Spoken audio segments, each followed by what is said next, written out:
பார்த்துட்டு இருக்கிற சகாத்மாக்களுக்கு என் அன்பான வணக்கங்க. நான் ரவிசங்கர். அறிந்து உணர்ந்து தெளிக சேனல் மூலிமா உங்கள் எல்லாத்தையும் சந்திக்கிறதுல எனக்கு ரொம்ப சந்தோஷங்க. இன்னைக்கு சப்ஜெக்ட்குள்ளே போகலாங்களா?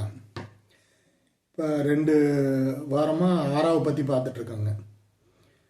இன்னைக்கு அதில் இருக்கிற சக்ராஸ்னால் என்ன, எத்தனை சக்ராஸ் இருக்குது, அது எந்தெந்த உடல் உறுப்புகளை சக்தி கொடுக்குது அப்படிங்கிறத பார்க்கலாங்க. சக்ராஸுங்கிறது வேற ஒன்றும் இல்லைங்க. இப்போ ஒரு டிரான்ஸ்ஃபார்மர் இருக்குது, அது மூலிமா பல வீடுகளுக்கு அந்த ஏரியாவுக்கு கரண்ட் சப்ளை ஆகுது இல்லைங்களா? அந்த மாதிரி எனர்ஜி அந்த சக்ராஸ்ல இருந்து அதை சுற்றி இருக்கிற உடல் உறுப்புகளுக்கு சக்தி பரிமாற்றம் ஏற்படுதுங்க, டிஸ்ட்ரிபியூட் பண்ணுதுங்க. நிறைய சக்ராஸ் இருக்குதுங்க. அதில் பாரம்பரியமாக நம்ம சொல்றது 7 பிரதான சக்ராஸ் அப்படின்னு சொல்லுவாங்க. அதில் ஃபஸ்ட்டு மூலாதார சக்கராங்க, அதான் மூலம், வேர், ரூட் சக்கரா அப்படின்னு சொல்லுவாங்க. அது இந்த முதுகு தண்டு இருக்கு இல்லைங்களா, அதோட அடி பகுதியில் கடைசி அந்த இதில் இருக்குதுங்க. அதாவது பிறப்புறுப்புக்கும் ஆசன வாய்க்கும் நடுவில் அது இருக்குதுங்க. இது எந்தெந்த உறுப்புகளை சக்தி கொடுக்குது அப்படின்னு பார்த்தீங்கன்னா, மெயினாக அந்த முதுகு தண்டு, பெரிய எலும்புகள், இரத்த உற்பத்தி, இது சம்பந்தமான விஷயங்களுக்கெல்லாம் இது சக்தி கொடுக்குதுங்க. இது ஒரு இது மூலியமா உடலுக்கே டோட்டலாக இப்போ இதெல்லாம் சக்தி அடையும் போது ஒரு பர்சன் எனர்ஜெட்டிக்காக இருப்பாங்க. இப்போ மூலாதார சக்கரா நல்லா ஒரு சக்தியாக இருக்குது அப்படின்னா அந்த நபர் ஒரு துருதுருன்னு இருப்பாருங்க. அவர் நல்லது செய்கிறாரு செய்யல அதெல்லாம் ரெண்டாவது விஷயம்.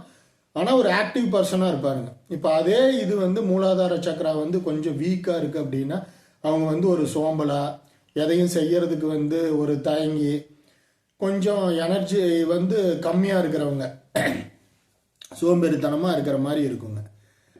இப்போ இதே அது ரெண்டாவது சுவாதிஷ்டான சக்கராங்கிறது பிறப்புறுப்புக்கு பின்னாடி இருக்கிறதுங்க. மெயினாக இந்த சக்கராவோட கண்ட்ரோலில் என்ன வருதுன்னா, அந்த பிறப்புறுப்புகள், யூரினரி பிளாடர்ஸ், யூட்ரஸ், இந்த மாதிரியான விஷயங்கள் எல்லாம் இது மூலிமா சக்தி கிடைக்குதுங்க. இப்போ இந்த சுவாதிஷ்டானா உங்களுக்கு நல்லா எனர்ஜெட்டிக்காக இருக்குது அப்படின்னா என்னன்னா இந்த குடும்ப விருத்திக்கு தேவையான அந்த காமம், மோகம் இருக்குது இல்லைங்களா, அது கரெக்டாக இருக்குங்க. இப்போ இதே இது கெட்டு போயிருந்ததுன்னா அந்த சென்ஸ் எனர்ஜி கம்மியாக இருந்ததுன்னா அந்த மோகம் தப்பான முறையில் அந்த காமம் வெளிப்படுங்க. மூலாதார சக்கராவுக்கு மெயினாக சக்தி கிடைக்கிறது அப்படின்னு பார்த்தா அந்த பஞ்சபூத இதில் மண் சக்திங்க. இப்போ நம்ம போன வாரம் பார்த்தோம் இல்லைங்களா, இப்போ வெறும் காலில் மண் தரையில் நடக்கிற மூலியமா சக்தி கிடைக்குது அப்படின்னு. அந்த சக்தி இந்த மூலாதார சக்கராக்கு கிடைக்குதுங்க. சுவாதிஷ்டானாக்கு நீர், தண்ணி, குடிக்கிற தண்ணியில் பிராணன் இருக்குது அப்படின்னு சொல்கிறோம் இல்லைங்களா. இப்போ ஒரு மண்பானையில் ஊற்றி வச்சு குடிங்க, அந்த வெட்டி வேறு அந்த மாதிரியான வேர்லாம் போட்டு குடிங்க, அந்த செப்பு பாத்திரம், காப்பர் வெசல்ஸில் தண்ணி ஊற்றி வச்சு குடிங்க. இப்போ அந்த பிராணனை அதிகப்படுத்துறதாங்க. அந்த தண்ணியில் எந்த அளவுக்கு பிராணன் இருக்கோ அந்த அளவுக்கு இந்த சுவாதிஷ்டானா எனர்ஜி கிடைக்குங்க. அதுக்கு மேலேன்னு பார்த்தா மணிப்புரா, அந்த தொப்புளுக்கு பின்னாடிங்க, அது ஃபுல்லாக அந்த டைஜஸ்டிவ் சிஸ்டம் முழுசாக கண்ட்ரோல் பண்ணுறதுங்க. ஜீரண மண்டலம்னு சொல்கிறோம் இல்லைங்களா, அதுக்கு சக்தி கொடுக்கறது தான் இந்த மணிப்புரா. இப்போ இதுக்கு பஞ்சபூத சக்தியில் என்ன சக்தி கொடுக்குதுன்னு பார்த்தா சூரிய ஒளிங்க. இப்போ சூரிய ஒளி, ஏன்னா வெப்பம் தேவைப்படுது இல்லைங்களா, நம்ம சாப்பிட்றது எல்லாத்தையுமே ப்ராப்பராக ஜீரணம் பண்ணி அந்த சத்தை பிரித்து உடம்புக்கு போகணும், கழிவு வெளியேற்றப்படணும். அதுக்கு வெப்பம் தேவைப்படுது. அதனால இந்த சூரிய ஒளி மூலியமா இந்த மணிப்புரா சக்கரா எனர்ஜைஸ் ஆகுதுங்க, சக்தி கிடைக்குது. இப்போ இந்த இது சக்கரா நல்லா எனர்ஜெட்டிக்காக இருந்ததுன்னா ஜீரண மண்டலம் நல்லா இருக்குங்க. அப்படி இல்லைன்னா இது சம்பந்தமா அந்த ஜீரணம் சம்பந்தமான பிரச்சனைகள் வர்றதுக்கு வாய்ப்பு இருக்குதுங்க. இதுக்கு மேலே பார்த்தீங்கன்னா அனஹட்டாம்பாங்க, அதாவது ஹார்ட் சக்கரா, இந்த இடம், இந்த 2 இதுக்கும் நடுவில் பின்னாடி இருக்கிறதுங்க. இது வந்து ஹார்ட்டு, லங்ஸ், நுரையீரல், இருதயம் சம்பந்த மாதிரியான விஷயங்களுக்கெல்லாம் வந்து முழுசாக இதுதான் வந்து சக்தி கொடுக்குதுங்க. அப்போ இது வந்து நல்லா எனர்ஜெட்டிக்காக இருக்கணும் அப்படின்னா பஞ்சபூதத்தில் வந்து உங்களுக்கு காற்று மூலிமா இதுக்கு வந்து சக்தி கிடைக்குதுங்க. அப்போ இதனால தான் வந்து இந்த இயற்கை காற்று, இயற்கையோட ஒன்றி இருங்க, வந்து நல்ல மரம், செடி, கொடிகள் அந்த மாதிரி இருக்கிறது. இப்போ ஆக்சிஜன் நிறையா வந்து கொடுக்குற மரங்கள் எல்லாம் பக்கத்தில் இருந்ததுன்னா அது மூலிமா வர்ற வந்து அந்த பிராணன் வந்து நல்லா வேல்யூபிளாக சக்தியானதாக இருக்குங்க. அப்போ வந்து இது ஹார்ட் சக்கரா இது வந்து எனர்ஜைஸ் ஆகுதுங்க.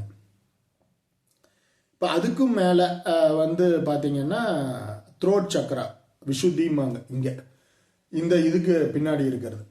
இந்த சக்கரா வந்து எது மூலியமா அப்படின்னு பார்த்தீங்கன்னா ஆகாய சக்தின்னு சொல்கிறோம் இல்லைங்களா. இப்போ வந்து இந்த டோட்டலாக இந்த தைராய்டு கிளாண்டு இது ரிலேட்டடான விஷயங்கள் எல்லாம் வந்து நமக்கு இது மூலியமா சக்தி கிடைக்குதுங்க. அந்த த்ரோட் சக்கரா விசுத்திக்கு வந்து நம்ம ஆகாச சக்தி. இப்போ நம்ம நைட்டு தூங்கும்போது அதனால தான் டீப் ஸ்லீப் இருக்கணும், 7 மணி நேரமாவது தூக்கம் இருக்கணும் அப்படின்னு சொல்கிறது. ஏன்னா தூங்கும்போது தான் நமக்கு வந்து அந்த சக்தி வந்து நமக்கு நிறைய கிடைக்குதுங்க. அதுக்கும் மேலே பார்த்தீங்கன்னா வந்து ஆக்னா, இந்த 2 புருவத்துக்கு நடுவில், இப்போ அந்த இடத்துல தான் பொட்டு, இப்போ நம்ம சந்தனம், விபூதி அதெல்லாம் வைக்கிறோம் இல்லைங்களா, அந்த இடம். இப்போ அதுக்கு வந்து அது மெயினாக வந்து அது தேர்ட் ஐ, அது நெட்ரிகன் அப்படின்னு சொல்லுவாங்க. இப்போ அந்த சக்ரா வந்து எனர்ஜைஸை வந்து நல்லா ஒரு ஆக்டிவாக இருக்குது அப்படின்னா அதெல்லாம் பார்த்தீங்கன்னா இந்த ஞானிகள், சித்தர்கள் அவங்களுக்கு தான் வந்து அந்த இடம் வந்து அந்த சக்ரா வந்து நல்லா எனர்ஜெட்டிக்காக இருக்குங்க.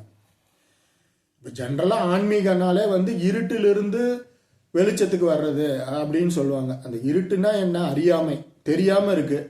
வெளிச்சத்தில் வந்தால் இருட்டில் தெரியாது, வெளிச்சத்துக்கு வந்தால் எல்லாமே தெரியுது இல்லைங்களா. அது மூலியமா அந்த ஞானம் ரீதியாக வந்து விஷயத்த தெரிஞ்சுக்கிறது. எது நடக்குது, இது இப்படி நடக்குது, இது பிரபஞ்ச விதி பிரகாரம் நடக்குது, இது கெட்ட கர்மா மூலியமா நடக்குது, இது நல்ல கர்மா மூலியமா நடக்குது அப்படிங்கிறத டோட்டலாக எல்லா விஷயமுமே வந்து அவங்களுக்கு தெரியுங்க. அந்த ஞானம் அடையிறதுன்னு சொல்கிறாங்க இல்லைங்களா, அந்த ஞானம் அடைஞ்சிட்டா அப்போ அதனால தான் அவங்க வந்து காமாவே இருப்பாங்க. ஏன்னா அவங்களுக்கு எல்லாத்துக்கும் ரீசன் தெரியுது. அந்த ரீசனும் கடவுளோட படைப்புக்கு உட்பட்டு தான் நடக்குது. அப்போ அது கடவுளோட விதி, கடவுளோட கட்டளை அப்படிங்கிறத வந்து ஆழமாக புரிஞ்சதுனால தான் எந்த ஒரு விஷயத்துக்கும் அவங்க வந்து காமன் காம்போஸ்ட் அப்படியே வந்து ஒரு இதாக கூலாக இருக்கிறாங்க இல்லைங்களா. எதுக்கும் இந்த பதட்டம், இந்த ஞானிகள் சித்தர்கள்லாம் கோவப்பட்டு பேசுறது அதெல்லாம் வந்து நம்ம பார்த்துருக்க வாய்ப்பே இல்லை. ஏன்னா அவங்க எப்பவுமே வந்து ஒரு அமைதியாக இருப்பாங்க, அவங்களுக்கு எல்லாமே தெரிஞ்சதுனால. இதுக்கு வந்து பார்த்தீங்கன்னா வெளிச்சங்கிற அந்த ஒளிங்கிற மூலியமா வந்து இது சக்தி கிடைக்குதுங்க. அதான் இந்த இருட்டில் இருந்து வெளிச்சத்துக்கு வர்றது, அந்த அறியாமைங்கிறதுல இருந்து அந்த ஞானத்துக்கு வர்றது. இதுக்கு மேலே சகஸ்ராரா, இங்கே கிரவுன் சக்கரா, அதான் பார்த்தீங்கன்னா உங்களுக்கு டிவைன் சக்கரா அப்படின்னு சொல்லுவாங்க. கடவுளோட ஒரு அனுகிரகம். இப்போ இந்த சக்கராஸ் எல்லாமே நல்லா இருந்தது அப்படின்னா அது வந்து காஸ்மிக், அதாவது வந்து அந்த காஸ்மிக் பவர்னு சொல்கிறேன் இல்லைங்களா, யூனிவர்ஸு, கடவுளின் சக்தி, தெய்வ சக்தி, அந்த மாதிரி இருக்கிற இது வந்து அந்த சக்கரா மூலிமா நமக்கு உடம்புக்கு வந்து கிடைக்குதுங்க. இப்போ இதில் வந்து இது என்னென்ன உறுப்புகள்னு பார்த்தோம். உறுப்புகள் ரீதியாக வந்து உணர்வுகளும் வெளிப்படுங்க. அது வந்து என்னென்னு பார்க்கலாம். இப்போ ஃபஸ்ட்டு வந்து மூலாதாரம். அதில் வந்து இருந்ததுன்னா அது அவங்க எனர்ஜெட்டிக்காக இருப்பாங்க. வந்து அவங்க மெயினாக வந்து அந்த சக்கரா மட்டும் நல்லா எனர்ஜியாக இருக்குது, மற்ற சக்கராலாம் ஒரு நார்மலாக இருக்குது அப்படின்னா அவங்க வந்து மெயினாக ஆரோக்கியமாக இருப்பாங்க. அதை தாண்டி வந்து அவங்களுக்கு எதுவும் செய்யணும் அப்படிங்கிற வந்து ஒரு உந்துதல்லாம் இருக்காதுங்க. இதே இது வந்து சுவாதிஷ்டானா வந்து அது வந்து மூலாதாரமும் கரெக்டாக இருந்து அந்த சுவாதிஷ்டானாவும் வந்து நல்லா சக்தியாக இருக்குதுன்னு வைங்க. அப்போ அவங்க வந்து செக்ஸுன்னு இல்லைங்க, பொதுவாக ஜென்ரலாக ஒரு வந்து அனுபவிக்கிறது, எதையும் ரசித்து வந்து ஒரு உலகத்தை அனுபவிக்கிறது, எல்லா விஷயமும் எந்த விஷயம் வேணாலும் எடுத்துக்கலாம். அது வந்து ஒரு நம்ம அனுபவிக்கணும் அப்படின்னு ஒரு ஆசை உந்துதல் இருக்குங்க இல்லைங்களா. நிறைய பேர் சொல்லுவாங்க இங்கே போகணுங்க, அங்கே போகணுங்க, அந்த கண்ட்ரிக்கு போகணும், இது சாப்பிடணும், அது சாப்பிடணும், இந்த கார் வாங்கணும், அந்த மாதிரி அனுபவிக்கிற விஷயங்கள் எல்லாம் வந்து அந்த உந்துதல் வந்து அதுக்குள்ளே இருக்குங்க. இப்போ அதுக்கும் மேலே பார்த்தீங்கன்னா வந்து மணிப்புரா இது ரெண்டும் வந்து ஸ்ட்ராங்காக இருந்து மணிப்புராவும் ஸ்ட்ராங்காக இருக்குதுன்னு வைங்க. அவங்களுக்கு வந்து இந்த அனுபவிக்கிறத தாண்டி ஏதாவது கொடுக்கணும் அப்படிங்கிற ஒரு எண்ணம் வந்து அதிகமாக இருக்குது. ஏதாவது ஒரு சர்வீஸ், அது என்ன விஷயமா இருக்கலாம், வந்து சாதாரண ஒரு சின்ன சர்வீஸ் ஆகட்டும், இந்த பிரபஞ்சத்துக்கு மக்களுக்கு, ஒரு டாக்டர் வந்து ஒரு வக்கீல், இந்த மாதிரி வந்து எந்த ஒரு பொலிட்டீஷியன், எந்த ஒரு விஷயமா இருக்கட்டும், இதை வந்து நம்ம செஞ்சு கொடுக்கணும் அப்படிங்கிற வந்து எல்லா விஷயங்களுமே வந்து இந்த மணிப்புரா வந்து நல்லா எனர்ஜெட்டிக்காக சக்தியாக மூணும் இருந்ததுன்னா இந்த மாதிரியான வந்து ஒரு சிந்தனைகள் வந்து இதெல்லாம் அவங்களுக்கு வருங்க. இதை பண்ணி கொடுக்கணும், அதை பண்ணி கொடுக்கணும், இந்த பிரபஞ்சத்துக்கு, இந்த சமுதாயத்துக்கு இதை பண்ணணும், இதை சரி பண்ணணும் அப்படிங்கிற மாதிரி எண்ணம். அதுக்கு மேலே வந்து ஹார்ட் சக்கரா, அனஹட்டா. அப்போ அது பார்த்தீங்கன்னா அது வந்து ஒரு அங்கே தான் நுரையீரல், ஹார்ட் எல்லாம் இருக்கு இல்லைங்களா. ஒரு லவ் டுவர்ட்ஸ் த யூனிவர்ஸ், அதாவது வந்து டோட்டலாக அந்த பிரபஞ்சத்தை பற்றி, அந்த பிரபஞ்சத்து மேலே ஒரு காதல், எல்லாத்தையும் கடவுளோட படைப்பை ரசிக்கிறது, அது வந்து அது எல்லாத்து மேலேயும் அன்பு செலுத்துறது. ஒரு மரம், செடி, கொடி, பறவைகள், இந்த மாதிரி எல்லா விஷயத்துலையும் அப்படி இருக்கிறவங்களே வந்து பார்த்தீங்கன்னா வந்து அந்த கற்பனா சக்தி அதிகமாக இருக்கும். அப்படி இருக்கும்போது தான் எதையாவது படைக்கணும்னு தோணும். அது என்ன படைப்பாக இருக்கட்டுங்க, சின்னதுலேருந்து பெரிய படைப்பு வரைக்கும் இந்த நிறைய கண்டுபிடிக்கிறவங்கெல்லாம் வந்து இந்த சக்கரா வந்து நல்லா வந்து எனர்ஜெட்டிக்காக இருக்கணுங்க. அப்போ தான் புதுசு இப்போ நம்ம முன்னோர்கள் எத்தனையோ கண்டுபிடிச்சி வச்சது தான் இப்போ இன்றைக்கி நம்ம வந்து எல்லாம் அனுபவிச்சுட்டு இருக்கிறோம் இல்லைங்களா. அவங்களோட உழைப்பு, அந்த வந்து அந்த உந்துதல், அந்த இது வந்து அவங்களோட அந்த சக்கரா வந்து நல்லா எனர்ஜெட்டிக்காக இருந்திருக்கணும். அதுக்கும் மேலே பார்த்தீங்கன்னா த்ரோட், விசுத்தி, இங்கே இருக்கிற இப்போ இது எல்லாமே வந்து எனர்ஜெட்டிக்காக இருந்து அந்த இதுவும் எனர்ஜெட்டிக்காக இருக்குன்னு வைங்க. இப்போ அவங்கெல்லாம் பார்த்தீங்கன்னா இந்த மாதிரி படைப்பாளிகளையே உருவாக்குற சக்தி படைச்சவங்களா இருப்பாங்க. அதாவது வந்து அந்த கிரியேட்டிவ் பர்சன்ஸை வந்து ஊக்குவிச்சு வந்து அதை பல கிரியேட்டிவ் பர்சன்ஸ் உருவாக்குறது. இப்போ அந்த மாதிரி சொல்லணுன்னா இப்போ சாதாரணமாக இப்போ நிறையா இப்போ ப்ரொடியூசர்ஸ் எல்லாம் வந்து இப்போ நம்ம பாலச்சந்தர் சார் வந்து நம்ம தலைவரை வந்து அறிமுகப்படுத்தினார் இல்லைங்களா. அவருக்கு அப்பயே தெரிஞ்சிருக்குது. அப்போ வந்து ஒரு ஃபீல்டில் கருப்பாக இருக்கிறவங்க வந்து பெருசாக ஷைன் பண்ணது இல்லைங்கிற ஒரு காலகட்டத்தில் அப்போ அவருக்கு தோணியிருக்கு இந்த மாதிரியான விஷயங்கள் மக்கள் விரும்புவாங்க அப்படின்னு. ஒரு 50 வருஷமாக இப்பயும் வந்து அவர் ஃபீல்டில் வந்து ஒரு நல்ல ஒரு பீக் இதில் இருந்துகிட்ருக்காரு. அப்போ அவருக்கு வந்து எந்த அளவுக்கு ஒரு ஞானம் இருந்திருக்கணும், அதை வந்து பார்க்கும்போது இது மக்கள் வந்து இவர் வந்து இழுப்பார், இவரோட வந்து அந்த ஸ்டைல் வந்து எல்லாத்துக்கும் விரும்புவாங்க, எல்லாரும் விரும்புவாங்க அப்படின்னு சொல்லிட்டு தான் வந்து ரஜினிகாந்த்னு வந்து அந்த பேரெல்லாம் மாற்றி அந்த மாதிரி வச்சார். அப்போ அதுக்கு வந்து இப்போ ஐஐடி பேப்பர் திருத்தணும்னா ஐஐடி மேக்ஸ் வந்து அதில் வெல்வெஸ்டாக இருந்திருக்கணும். அதில் இருக்கிற ப்ரொஃபஸர்ஸ் தான் ஐஐடி பேப்பரை திருத்த முடியும் இல்லைங்களா. அப்போ இந்த மாதிரியான கிரியேட்டிவ் விஷயத்தை வந்து அது ஒரு வேல்யூபிளான விஷயம் அப்படின்னு தெரிஞ்சுக்கிறதுக்கு அவங்களுக்கும் அதுக்கு மேலே சக்தி இருக்கணும். அப்போ தான் வந்து அந்த மாதிரி விஷயத்தை ஊக்குவிச்சு அவங்க மேலே கொண்டு வருவாங்க. அந்த மாதிரி எந்த படைப்பாக இருக்கட்டுங்க, எல்லா படைப்புக்கும் வந்து ஊக்குவிச்சு வந்து அதை வந்து மேலே கொண்டு வர்றது. அப்புறம் ஆக்னா, இது வந்து பார்த்தீங்கன்னா ஞானிகள். அவங்க வந்து அவங்களுக்கு எல்லாமே தெரியும், ஏன் அவங்க இப்படி இருக்காங்க, ஏன் அவங்க இப்படி இல்லை, எதுனால வந்து இவங்க இதை மாதிரி பண்ணணும்னு ஒரு எண்ணம் வருது, எதுனால இந்த பண்ணணுங்கிற எண்ணம் இல்லை, எல்லாமே தெரிஞ்சதுனால அவங்க வெறும் எனர்ஜி மட்டும் கொடுத்துட்டு அவங்களுக்கு வந்து ஒரு கைடன்ஸ் மட்டும் ப்ராப்பராக இது பண்ணுங்க அப்படின்னு சொல்லிட்டு. ஏன்னா எந்த ஒரு படைப்புக்கு எதிராகவும் அவங்க போக மாட்டாங்க. தப்பு பண்ணுறாங்க, நல்லது பண்ணுறாங்கன்னா எல்லாத்துக்கும் ஒரு வந்து காரண காரியங்கள் இருக்கும். அது வந்து ஜென்மமாக தொடர்ந்து வர்றதுங்க. அப்போ அந்த விஷயமெல்லாம் அவங்களுக்கு தெரிஞ்சு தான் அதில் வந்து ரைட்டு தப்புங்கிறது எதையும் சொல்ல மாட்டாங்க. அவங்கள பொறுத்த வரைக்கும் எல்லாமே ஒரு காரண காரியம், அதுக்கு இவங்க எப்படி கைட் பண்ண முடியும் அப்படிங்கிறத மட்டும் சொல்லுவாங்க. க்ரௌன் சக்கரா, சகஸ்வரா, அதான் வந்து டிவைன் சக்கரா. இது எல்லா சக்கராவும் கரெக்டாக இருந்து நல்லா வந்து நம்ம ஒரு பாசிட்டிவாக வந்து நம்ம பண்ணிகிட்டு இருக்கும்போது ஆட்டோமேட்டிக்காக வந்து இந்த அனுகிரகம், அந்த உடம்பு அதுக்கு தேவையான எல்லா சக்தியும் வந்து கிடைக்கும். இப்போ இது வந்து இயற்கையாக நடக்கிற விஷயங்கள். இப்போ இது மூலிமா இப்போ இதை வந்து செயற்கையாகவும் வந்து இதுக்குன்னு படிச்சுட்டு வந்து அதை ப்ராப்பராக வந்து அதாவது ஸ்வீப்பிங், அதாவது கிளென்சிங் அண்ட் எனர்ஜைசிங்பாங்க. இப்போ இது ஆட்டோமேட்டிக்காக நடக்குதுங்க, அந்த இடத்துல எனர்ஜைஸ் ஆயிடுது பஞ்சபூத சக்தினால.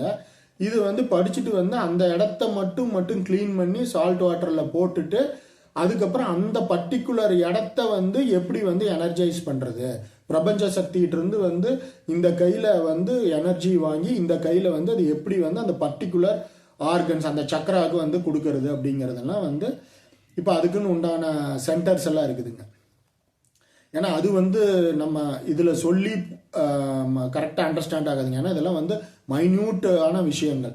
இது வந்து இயற்கையாக நடக்கிறது, அது பார்த்துக்கும், அது கண்ட்ரோல் இருக்கும். நம்ம வந்து இப்போ மெடிடேட் பண்ணுறோம், அதை நம்ம வீட்லேயே உட்காந்து பண்ணலாங்க. இந்த சக்கராஸ் வந்து இப்போ எனக்கு ஜீரண மண்டலம் இதாக இருக்குது, அப்போ நம்ம சூரிய ஒளியில் போய் டெய்லி ஒரு 10-15 நிமிஷம் நின்று அந்த அந்த மணிப்புரா சக்கராவுக்கு வந்து எனர்ஜி கிடைக்குது அப்படின்னு சொல்லிட்டு நம்ம ஃபிசிக்கல் ஆக்டிவிட்டீஸ் கொஞ்சம் பண்ணிட்டு மெடிடேஷனில் உட்காந்து அந்த இடத்த மட்டும் பர்டிகுலராக எனக்கு வந்து எனர்ஜைஸ் ஆகுது, அந்த ஆர்கன்ஸ் எல்லாம் நல்லா இருக்குது அப்படிங்கிறத நம்ம பண்ணிக்கலாங்க. இதில் வந்து அந்த தவறும் வராது. நம்ம தெரிஞ்சே வந்து அந்த பர்டிகுலர் இடத்துல பிரபஞ்ச சக்தியை வாங்கி நம்ம செலுத்துறங்கும் போது அதுக்கு ப்ராப்பர் ட்ரைனிங் வேணுங்க. அதனால வந்து உங்களுக்கு இதில் வந்து இதை தாண்டி அதை கற்றுக்கணும்னு விருப்பம் இருந்ததுன்னா வந்து அந்த மாதிரி நிறையா சென்டர்ஸ் இருக்குங்க. இப்போ நான் வந்து இப்போ இந்த கோர்ஸ் எல்லாம் முடிச்சு ஒரு 8-9 வருஷத்துக்கு முன்னாடி பண்ணேங்க. இது என்னோட பர்சனல் இதுக்காக நான் எனக்கு வேணுங்கிறதுக்காக நான் வந்து படித்தேங்க. அதையே வந்து ப்ரொஃபஷ்னலாக பண்ணிகிட்டு இருக்காங்க ஹீலர்ஸ். அவங்க வந்து வெளியே அவங்களுக்கும் வந்து டிஸ்டன்ஸ் ஹீலிங்லாம் இருக்குதுங்க. இப்போ இங்கே நம்ம ஒரு ஊரில் இருந்துட்டு இன்னொரு ஊருக்கு வந்து இல்லை இருக்கிறவங்கள கூட ஹீல் பண்ண முடியும், நம்மளே வந்து ஹீல் பண்ணிக்க முடியுங்க. அதாவது வந்து நம்மளையே ஒரு சின்ன உருவமாக வந்து இது பண்ணி ஸ்வீப்பிங்லாம் வந்து கரெக்டாக அந்த கெட்ட நெகட்டிவ் இதெல்லாம் ரிமூவ் பண்ணி சால்ட் வாட்டர் வச்சுட்டு தான் பண்ணணுங்க. சால்ட் வாட்டர் வச்சுட்டு அந்த ஸ்வீப்பிங் முடிச்சுட்டு அதில் வந்து ஜென்ரல் ஸ்வீப்பிங் இருக்குது, லோக்கலைசிங் இருக்குது. ஜென்ரல் ஸ்வீப்பிங்னா டோட்டல் உடம்புக்கு பண்ணுறது. அந்த லோக்கலைஸ்னா வந்து அந்த பர்டிகுலர் சக்கராஸ்க்கு மட்டும் க்ளீன் பண்ணிவிட்டு எனர்ஜைஸ் பண்ணுறது. இந்த மாதிரிலாம் நிறைய விஷயம் இருக்குதுங்க. இது வந்து கண்டிப்பாக உடல் ஆரோக்கியத்தை மேன்மைப்படுத்தும். நம்ம நல்லா இருக்கும்போது இந்த எல்லா சக்கராஸும் நல்லா வச்சுக்கிட்டோம்னா கடைசி வரைக்கும் வந்து எந்த நோய் நொடி ஒரு சின்னது கூட வராதுங்க. ஆனால் ஒரு பிரச்சனை வந்ததுக்கப்புறம் சரி பண்ணணும் அப்படின்னா ப்ராப்பர் மெடிகேஷன் தேவைங்க. அது உள்ளேயும் வந்து அந்த ப்ராப்பர் மெடிகேஷன் தேவை. அதோடு சேர்த்து இந்த ப்ராப்பர் ஹீலிங் வந்து நம்ம பண்ணும்போது அது வந்து ஒரு பிரம்மாண்டமாக நல்ல ஒரு ரிசல்ட், இம்மீடியட் ஃபாஸ்ட் ரிசல்ட் நமக்கு நல்லாவே உணர முடியுங்க. அதனால நல்லா இருக்கும்போதே எதையுமே கெடுத்ததுக்கு அப்புறம் வந்து அதை சரி பண்ணுறது நான் எப்பவுமே கஷ்டம்தாங்க. கெட்ட கர்மாவை உருவாக்கிட்டு அப்புறம் வந்து அதை கழிக்கிறதுங்கிறது கஷ்டம்தான். குப்பையை போட்டுட்டு கூட்டுறதுங்கிறது கஷ்டம்தான். கடனை ஏற்படுத்திட்டு அடைக்கிறதுங்கிறது கஷ்டம்தான். உடல் ஆரோக்கியத்தை கெடுத்துட்டு அதுக்கப்புறம் உடல் ஆரோக்கியத்தை கொண்டு வர்றதுங்கிறது கஷ்டம்தான். அதனால் வந்து நம்ம கொஞ்சம் விழிப்புணர்வோடு இதுக்கெல்லாம் இம்பார்ட்டன்ஸ் கொடுத்து நல்லா இருக்கும்போதே இந்த உடல் ஆரோக்கியமாக இருக்கணுங்க. அடுத்தது மனசு, அது ஒரு பெரிய சாப்டர். உடலும் வந்து ஆன்மாவை கூட கண்ட்ரோலுக்கு கொண்டு வந்துடலாம். மனசுங்கிறது எப்பவுமே சாமானியத்தில் வந்து அந்த நம்ம கண்ட்ரோலுக்கு வராதுங்க. அதுக்கும் ப்ராப்பர் ட்ரைனிங் அதெல்லாம் வந்து நம்ம பண்ணி உண்மையை புரிஞ்சுக்கிட்டோம்னா கொஞ்சம் கொஞ்சமாக நம்ம வந்து சரி பண்ணிக்கலாங்க. எப்பவுமே மற்றவங்களை டிபெண்ட் பண்ணாமல் நம்ம வந்து சுயமாக நம்ம அக்கறை எடுத்து பண்ணும்போது தான் அதுக்கு கூடுதல் பலனுங்க, வீரியமாக இருக்கும் அந்த பலன். இதுக்கு மேலே வந்து இந்த இதில் எனர்ஜைஸ் பண்ணுறது எப்படி, அந்த சக்கராஸை வந்து நம்ம பர்டிகுலர் சக்கராஸ்க்கு வந்து எப்படி பண்ணணும் அப்படின்னு வந்து நீங்கள் கற்றுக்கணும்னு நினச்சிங்கன்னா வந்து நீங்கள் அந்த சென்டர்ஸ் ஏதாவது இருக்கிறத வந்து தேடி அதை பார்த்துக்குங்க. ஃபீட்பேக்லாம் பார்த்துட்டு எப்படி இருக்குன்னு போய் பார்த்து பலனடைங்க. பார்த்துட்ருக்கிற சக ஆத்மாக்களுக்கு நன்றிங்க. வாழ்க நலமுடன், வாழ்க வளமுடன்.